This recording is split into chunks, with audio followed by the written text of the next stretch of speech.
Greetings, everyone. Well, I thought this was a good occasion to bust out these marshmallow bananas that have been sitting in my cupboard for... I actually don't remember when I got these, so let's try one of these suckers, shall we? There you go. See, check it out. It's like a banana, marshmallows, nice and soft and chewy, and...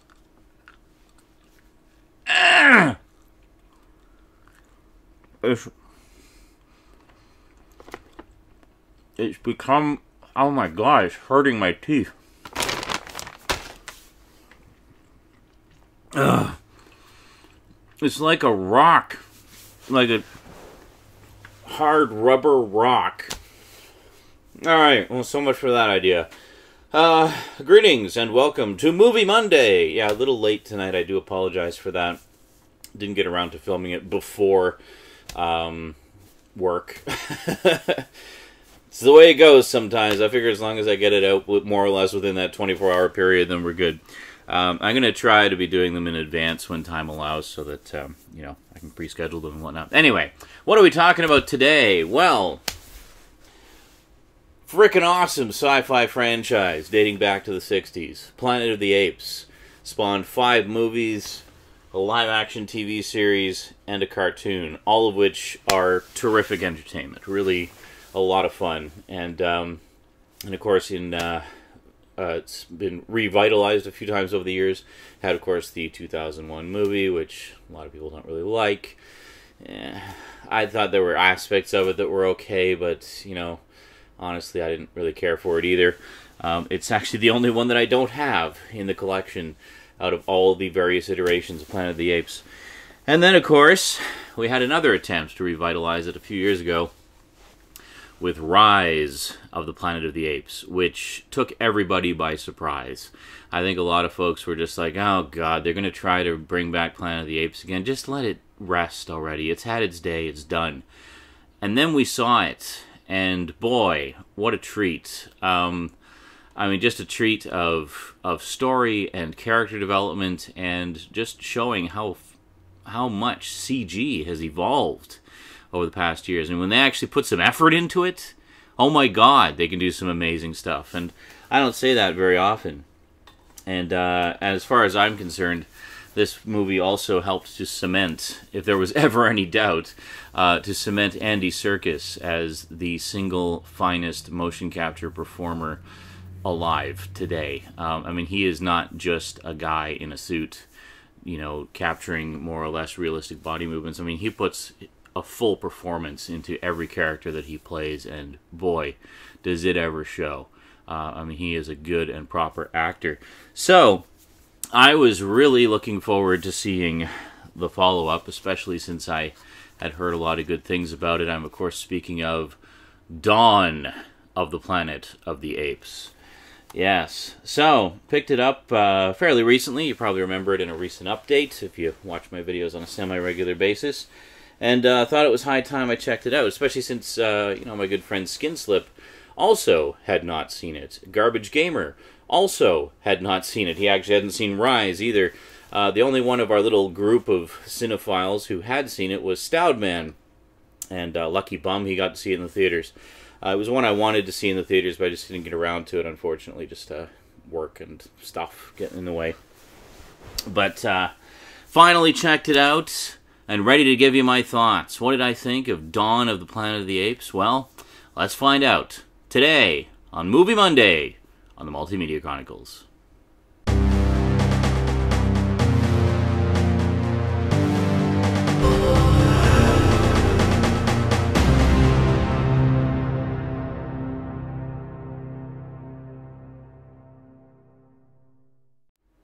Welcome back. Okay, so of course, when we last left our hero ape, Caesar, we had seen his story and how it had evolved over the course of the first film, how he'd gone from being a chimp and, you know, had various genetic experiments, which had heightened his intelligence, and we saw how he grew in intelligence and awareness and personality, and then, of course, how he rallied other apes to escape the, I don't want to call it a prison, but it was effectively a prison. He study thing that they were in. So it helped get everybody out of there, rally them together, and we had the beginnings of an ape versus human kind of revolution going on.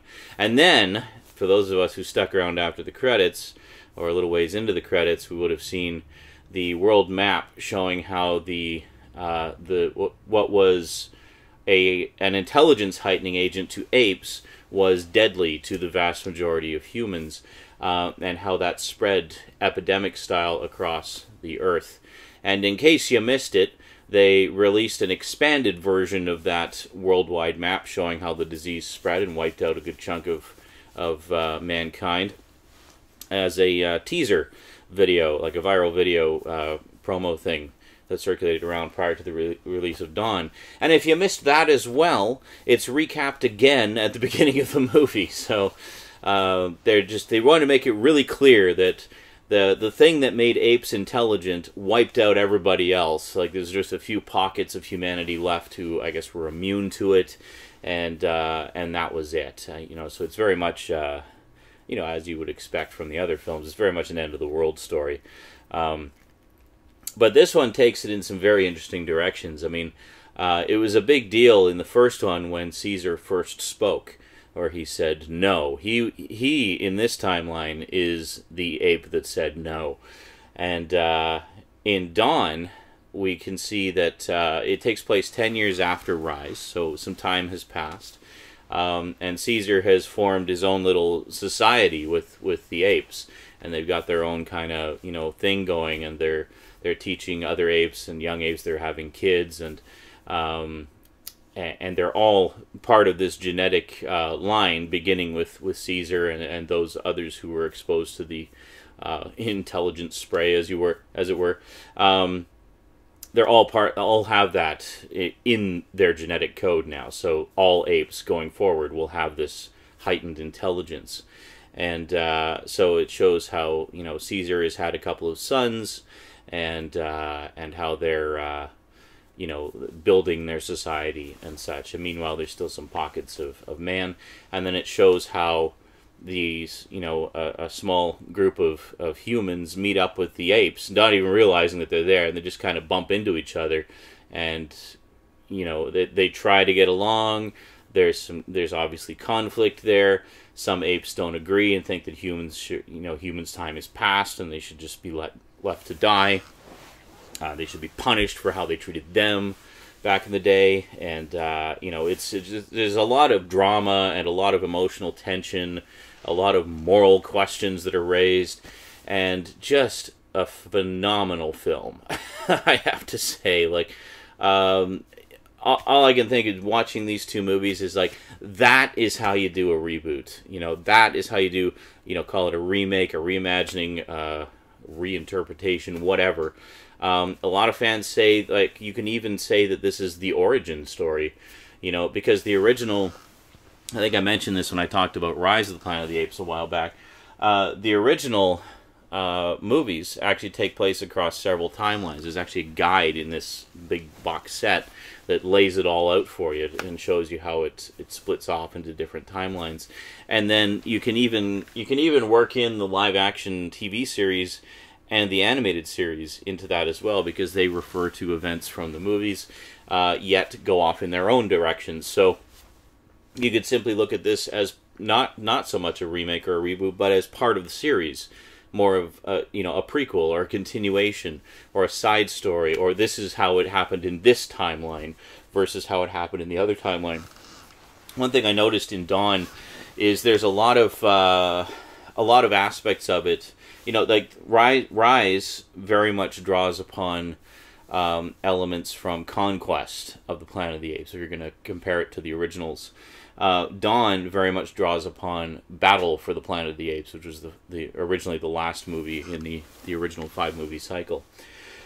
And if you're familiar with the originals, you'll see little moments that kind of, it's like a different interpretation of those events, or a different, this is how that sort of sequence of events played out in this version of the timeline, and stuff like that. For example, in Battle for the Planet of the Apes, it was Aldo who killed Caesar's son, and sort of incurred the wrath of Caesar. In this one, it's Koba who tries to kill one of Caesar's sons, and then tries to kill Caesar himself. And you know, the whole ape shall not kill ape thing plays into it quite heavily, and you know, there's quite a lot of drama surrounding that, and it's just wonderful. The thing that really blew me away about this, and this I kind of touched on in the beginning, not only the exemplary performance of Andy Serkis, who really has elevated himself beyond simply being a guy in a mocap suit. He is a good and proper actor, like a phenomenal actor. Every single performance I've seen him in, I've been completely captivated by, and that stretches over to his video game work as well, like Enslaved, Odyssey to the West. I thought he was fantastic in that as Monkey, and as another character that appears towards the end, but in particular as Monkey. Very, you know, entertaining performance there.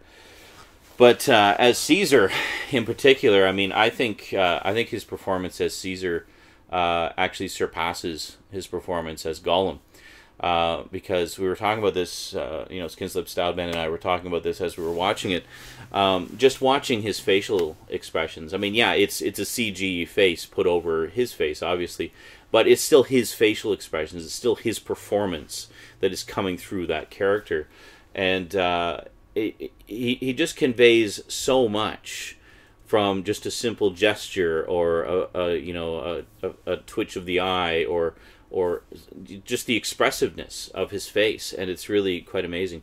So as you know, as things develop in Dawn, one of the things that evolves is the way the apes communicate. It starts off, they're communicating primarily with sign language to each other, and it's mostly just Caesar who occasionally will say the odd word here and there, like something important. It isn't until they actually meet up with the human, like they arrange to meet with the humans and sort of discuss things and how they're going to coexist, that we hear Caesar really speaking. And it's still very guttural and grunting and ape-like, but it is English. Like, there's no mistaking it, and it's kind of broken English, but I mean the meaning is very clear, and his wishes and demands are very clear, and as it progresses, the other apes also begin to speak, and you know, in particular, you have the final confrontation between Caesar and Koba, where they're basically just talking smack to each other the whole time, and you know, it's very intense. It's very intense. The thing I like about that, though, is they only have the apes speak when they have something important to say. So I mean, almost every time they say something, it carries a lot of weight with it, and impacts the story in some, you know, meaningful way. They don't just kind of throw it away. You know, because when we came into the original, the original movies take place like 1,000 years after the apes have already taken over. So here we're seeing the beginnings of that. We're seeing the evolution of that ape society and how it came about from its very beginnings, from the, you know, early behavioral experiments. Well, in this case, it was supposed to be a treatment for Alzheimer's, and then it went horribly wrong and had this other side effect of heightening apes' intelligence. But it's interesting to see how it evolves over the course of it, and I'm actually really curious to see how it progresses from here, because I really like the direction that it's taking, and I think it's just, you know, some quality sci-fi post-apocalyptic storytelling. One thing I was going to mention, I keep getting sidetracked on how awesome Andy Serkis is, the quality of the CG in Dawn. I mean, I remember it being spectacular in Rise and being really blown away by that and how good it was. Dawn takes it to a whole new level, especially if you're seeing it in high definition. I mean, it's just, you see so much detail just on the apes themselves. Now, it's not just that they have realistic hair and realistic skin textures and such. It goes far beyond that. They have little details, like you see little bits of dirt in their hair and dandruff and things like that. Just little details that add that extra layer of realism. And the way they move and they interact and everything, I mean, it is amazing to see. And I don't say that very often. I mean, you know, I'm very much, a fan of the old school, the practical effects. But I gotta give credit where credit's due, and the CG in this movie is fucking incredible. Like, it really is. It is easily some of the best CG I have ever seen. Period. I mean, it just blew me away. I mean, I was saying to Skinslip, like, both of us were marveling at it, and both of us are very much fans of the, the old school practical effects and whatnot. But as we were watching it, I said, I have to be honest with you. As I'm watching this, I keep forgetting that I'm watching CG. I just get so caught up in. I mean, like normally when you see CG, there's some kind of tell. There's something about it that just doesn't quite look. It doesn't quite pass over the.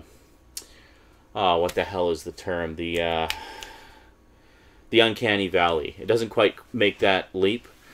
So I mean, there's sort of this. How best to describe it? Basically, there's this part where if something is unreal, then it doesn't really, you just see it as unreal and you don't think anything of it. If something is close to real, it's like almost real, but there's something a little bit off. There's something about it that makes you feel uncomfortable. The familiarity, it's like it's trying to imitate reality, and it bothers you. And so that's called the uncanny valley, where it gets a little too close to reality, but doesn't quite make that leap past that point where it's indistinguishable from reality. With Dawn, I think Dawn actually makes that leap, and it gets past that part where you consciously are thinking of it as CG, and you just think of it as characters. Like, I just felt like I was watching a bunch of talking apes, the fact that the acting from everybody in it, especially the ape characters, is just freaking outstanding, doesn't hurt either. I mean, that certainly lends a lot of weight to it. But boy, what a treat! What a treat! Yeah, I cannot possibly recommend it highly enough. I mean, it's not often I'll say that about a remake.